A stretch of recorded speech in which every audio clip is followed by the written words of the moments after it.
Bueno, hola niños, ¿cómo va? Último de los videos de la saga de la clase de la profe.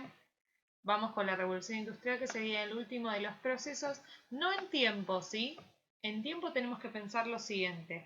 El absolutismo es el proceso más extenso, ¿sí? Son casi les diría casi 4 siglos de proceso que va a terminar para la Revolución Francesa. Comienza en 1400.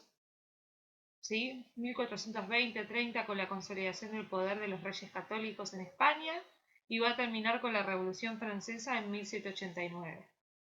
Después hablamos de la Ilustración como proceso y tiene casi 200 años en su proceso general, ¿sí?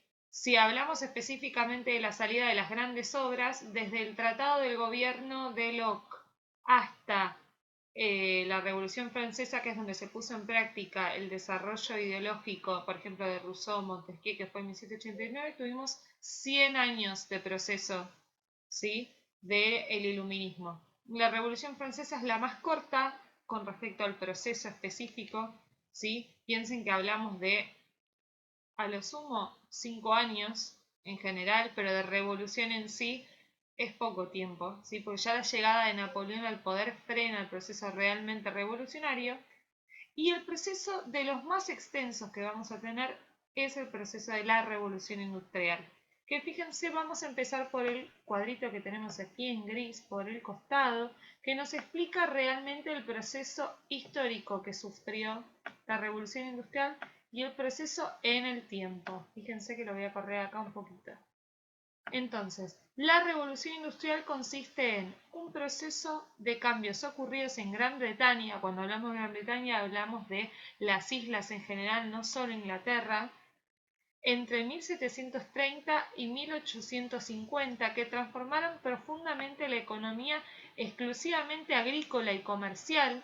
O sea, solamente la base real económica europea estaba basada en la agricultura y el remanente agrícola de poder venderlo en las ciudades. Lo que me sobraba para comer, poder venderlo y de esa manera tener algún rédito económico, una ganancia. Empezó a cambiar gracias a la aplicación de máquinas, ya sea en la industria, en los medios de transporte, en la comunicación, y esto generó también cambios en la agricultura, en la demografía, en la cantidad de personas que vivían, en los espacios que vivían, en las transformaciones políticas, ¿sí? ¿Quiénes van a ser los que estén a la vanguardia de este proceso? Los burgueses, de la misma manera que estuvieron en la Revolución Francesa. Va a ser el nuevo grupo social y político que va a tomar las riendas del desarrollo político a lo largo de todo el siglo XIX. ¿Sí? Y movimientos sociales como va a ser el socialismo, ¿sí?, y el movimiento obrero en el siglo XIX. ¿Sí? Esa es como una gran definición de lo que es la revolución industrial, el cuadradito que tenemos ahí en gris. Seguimos en adelante con el resto de los procesos que lo tenemos diferenciado por colores. Vamos por la sección verde, ¿sí? Fíjense que dice, es causa y es causada por. Es una revolución tecnológica, o sea, se empezaron a utilizar conocimientos específicos de la ciencia y aplicarlos en procesos propios del desarrollo industrial y mismo en lo agrario, ¿sí?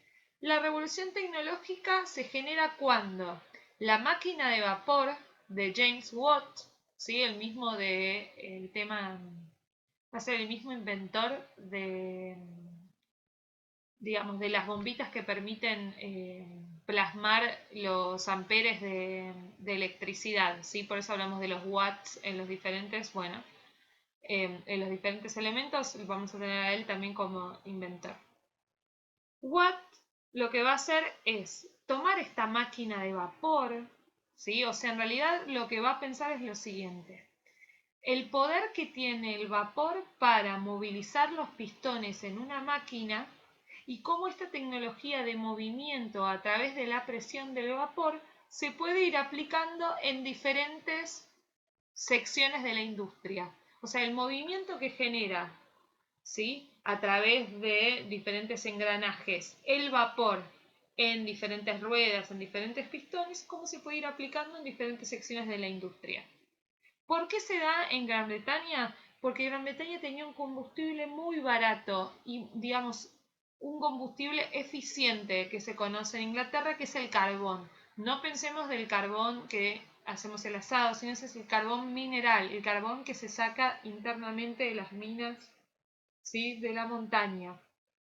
Que en el sur de Inglaterra, sobre todo en Durham, había una cantidad, digamos, había unos reservorios impresionantes de carbón, por lo tanto les permitía conseguirlos en ese lugar, esa cantidad de carbón impresionante.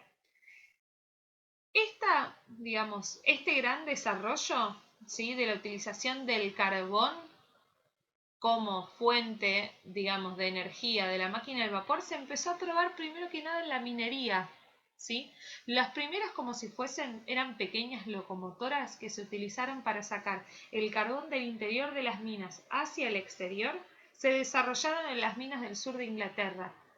Y esos fueron los primeros, digamos, los primeros elementos que fue viendo Watt para desarrollar su máquina de vapor y después aplicarla. Watt la aplica directamente al textil, ¿sí? A lo que va a ser un telar textil. Seguramente deben haber visto varias películas en donde se ve como grandes brazos mecánicos van trenzando los hilos de la lana de diferentes fibras para lograr tener las telas. Eso se logró a partir del desarrollo de la máquina de vapor. Primeramente fue con la máquina de vapor. Después fíjense que hay otras industrias que se van desarrollando, por ejemplo la siderúrgica, el acero, ¿sí? El acero a través del desarrollo de las máquinas de vapor. El textil va a generar mejoras o va a tener mejoras en el hilado y en el tejido.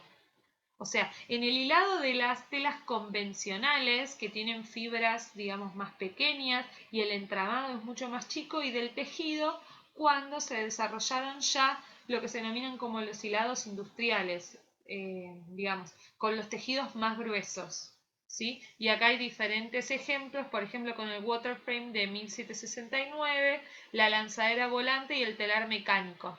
El telar mecánico y automático que aparece aquí abajo es el invento que va a aplicar Watt, ¿sí?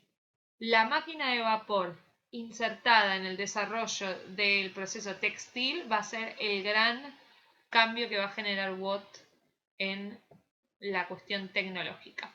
Nos vamos a la cuestión agraria.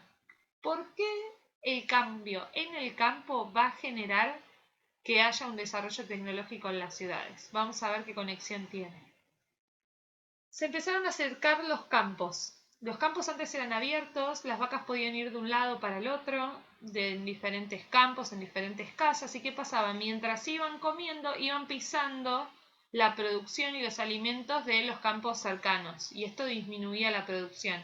Entonces, para principios del siglo XVIII se empezó a tener en cuenta la necesidad de cercar los campos. Primero en Inglaterra eran con rocas, meramente poner rocas lo suficientemente altas para que la vaca no pudiese pasar, el animal no pudiese pasar, y de esa manera pudiesen lograr tener el campo libre para poder cultivar. Después se pensó ya en el alambrado y las diferentes técnicas. El cercamiento, y a su vez empezar a implementar maquinarias nuevas, ¿sí? Diferentes arados, diferentes rotores para el campo. Y se le suma una cuestión que ya se conocía desde la Edad Media, pero se empezó a utilizar de manera mucho más efectiva, que es el sistema de rotación. No utilizar siempre el mismo campo para desarrollar el mismo tipo de vegetales. No puedo cultivar yo durante un largo tiempo el mismo tipo de vegetal en ese campo. ¿Por qué? Porque a medida que yo sigo utilizando el mismo campo para cultivar el mismo vegetal, la misma planta, digamos, el sustrato de nutrientes que tiene la capa fértil de la tierra se va perdiendo, porque seguimos utilizando siempre el mismo tipo de nutriente para el mismo tipo de planta. Si eso lo hacemos a lo largo del tiempo, se pierde la posibilidad de desarrollo de ese campo, ¿sí? Los ingleses volvieron a poner en práctica esta técnica, les diría hasta milenaria, la perfeccionaron y empezaron a tener mejores rendimientos en la agricultura. Al tener un aumento de producción, ¿sí?, se tenía cada vez más alimentos. Al tener más alimentos, tenemos cada vez más personas, ¿sí? Al tener más personas, podemos tener una migración de esas personas a las ciudades y en esas ciudades estas personas van a trabajar en la industria. Fíjense cómo se acompaña el desarrollo agrario con el aumento de la población. A su vez, los mismos que desarrollaron este aumento de producción y tuvieron cada vez más dinero en el campo fueron los primeros inversores del desarrollo de la industria. Los que tenían dinero en el campo fueron los que pusieron el dinero para desarrollar también la industria en la ciudad. Me voy arriba nuevamente y vamos con la columna marrón más oscura que habla de la revolución en los transportes. Obviamente sigue con la misma lógica. La máquina del vapor que fue aplicada para la minería, para el transporte, para lo textil, también fue aplicada para el ferrocarril y el barco a vapor. Estas dos técnicas generaron que los transportes fueran cada vez más rápidos, se acortara mucho el tiempo de transporte y sobre todo el precio de los objetos que estaban siendo transportados. Mientras más tiempo se tarda de llevar un producto de un espacio a otro, mayor es el precio que se le aplica por ese traslado. Si el traslado cada vez menor, el precio también iba a ser menor de los productos. Esto generó el desplazamiento de personas, de productos, un desarrollo mayor en el comercio. Si yo puedo llevar a cada ciudad más cantidad de productos que se pueden vender en esas ciudades que cada vez tenían más población, puedo generar mayores ganancias. Y debido al desplazamiento de la población, tengo desplazamientos del campo a la ciudad y de la ciudad también en Europa, muchos de ellos viendo que si bien había mayor ofrecimiento, digamos, había necesidad de una mayor cantidad de mano de obra en las ciudades europeas, también llegó un momento, sobre todo para mediados del siglo XIX, o sea, para 1850, en donde ya la necesidad de población no era tal, y se vio la posibilidad de, en lugar de vivir en Europa, seguir con el proceso industrial, pero venirse directamente a América. Por eso habla aquí de la emigración ultramarina. Me voy al último proceso acá del marrón más claro. La revolución demográfica. ¿Sí?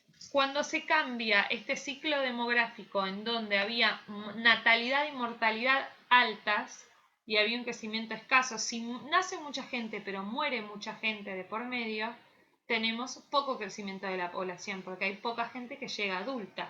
En cambio, en medio de la revolución industrial, por los avances técnicos, sobre todo, por ejemplo, por las primeras inseminaciones de vacunas, ¿sí? Por las primeras vacunas que van logrando, ¿sí?, el cuidado de la población para ese momento, y por ejemplo, el descubrimiento de la transmisión del cólera en el agua y tratar de utilizar agua segura, por ejemplo, en Inglaterra para principios del siglo XIX, fue bajando la mortalidad de la población. Este generó un crecimiento demográfico, o sea que cada vez hubiese más población y que esa población pensase en vivir dentro del campo, de irse a las ciudades, de las ciudades quizás pensar en irse a América. Bueno, este es el último de los videitos de la saga de las clases anteriores.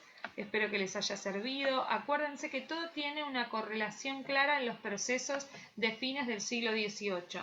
Ese absolutismo que generaba que la población viviese en una situación de opresión, de inseguridad, de estar realmente en descontento por todos los impuestos que les cobraban, por la situación económica que vivían. ¿Sí? El contexto de ese absolutismo empezó a ver cierta luz de cambio a través de la transformación ideológica del iluminismo.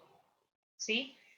Esa transformación ideológica se ve claramente en el proceso de la Revolución Francesa, porque los ideales de la Revolución Francesa son los ideales de del iluminismo. ¿Sí? La fraternidad, la igualdad, la libertad son, ¿sí?, digamos, principios propios del iluminismo. También van a estar acompañados por el gran cambio económico que se estaba dando en ese momento también en Europa. ¿Por qué la revolución industrial quizás es la más lejana con respecto a los procesos políticos que vimos anteriormente? Porque la revolución industrial es propia de Inglaterra y los procesos anteriores nosotros nos situamos más en Francia. Entonces, tanto el absolutismo como el iluminismo como la Revolución Francesa, procesos franceses propios muy fuertes. La Revolución Industrial propiamente en Inglaterra. Esto quiere decir que no hubo ni absolutismo ni ilustración en Inglaterra, sí lo hubo, pero para explicarlo, digamos, de manera más efectiva, siempre tomamos el ejemplo de Francia para la cuestión absolutista y de la revolución industrial, en Inglaterra. ¿Sí? Inglaterra va a ser el foco del proceso de la revolución. También, ¿por qué? Porque ellos ya habían sufrido su revolución política previamente, ¿sí? En 1680. Entonces, la revolución similar a la que sufrieron los franceses en 1789, los ingleses ya la habían sufrido un siglo antes. Entonces, su proceso industrial se pudo desatar mucho más rápido, ¿sí? A diferencia de lo que pasó con los franceses. Bueno, espero haber sido clara, espero haberlos ayudado con la explicación, si tienen preguntas me la pueden volcar por el modo, y con esto cerraríamos, ¿sí?, los procesos que vimos hasta el momento. Un besito y nos vemos la próxima clase.